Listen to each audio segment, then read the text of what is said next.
hapa kuna mtego na lazima tuwe makini kuufyatua kabla haujatimiza tarehe 29 Oktoba 2025. Ilishatangazwa ni siku ya kupiga kura, hivyo na sisi tukiamua kutoka na kwa maandalizi ya jeshi la polisi tunakwenda kutengeneza vifo vingi vya wapenda demokrasia pasipo kutumia akili. Nimetafakari pia sana tu kama inawezekana wenzetu wanaotuhamasisha tukaandamane wakiwa nje ya nchi.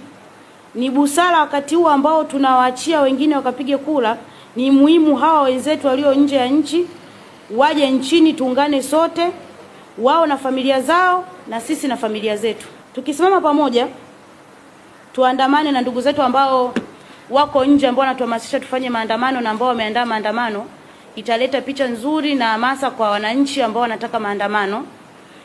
Kuliko kana tuhamasisha sisi tufanye maandamano, wao wapo mbali na Tanzania na wengine wapo karibu na nchi jirani. Kwa mimi nilikuwa na wazo kwa Tanzania na wapenda haki.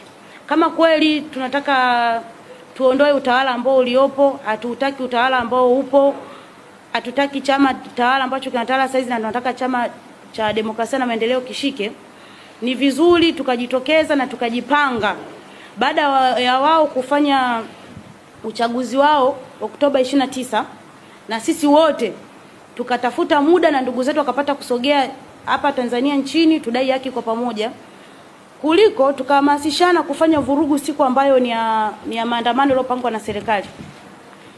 Hii nasema ni vurugu kwa sababu tayari wenyewe kwa ishatambulisha siku ya uchaguzi, alafu sisi tukaja tukaleta maandamano hiyo siku. Manake tunataka ni ugomvi, tunataka vita, hatutaki maandamano ya amani kama ambavyo tunasema tunataka maandamano ya amani. Maandamano ya amani hatuwezi kutambulisha kwamba tutachoma vituo vya polisi. Maandamano ya amani hatuwezi kusema kwamba tutapigana manati. Maandamano ya amani hatuwezi kusema tutaharibu hivi, hatuwezi tukasema tukafanya hivi tukatumia lugha chafu. Maandamano ya amani yanafuata utaratibu mzuri. Sasa ili kila Mtanzania aandamane kwa amani bila kupoteza ndugu zetu, kumwaga damu. Tunasema kwamba tunakemea umwagaji damu, lakini hichi tunachoenda kukifanya sio kwamba tunakemea umwagaji damu, ila tunaenda kumwaga damu za watu wetu. Kwa nini tunamwaga damu za watu wetu? Kwa sababu tunaenda kufanya fujo. Na tukifanya fujo tutadhibitiwa. Tukifanya fujo kuna watu wataumia. Tukifanya fujo tutakaribisha watu waovu. Waje wavunje maduka ya watu, wavunje ofisi za watu, watu waibiwe, tutaharibu miundombinu. Utakopo tulichofanya ni ujinga, hakuna kitu ambacho tumekifanya zaidi kupoteza ndugu zetu.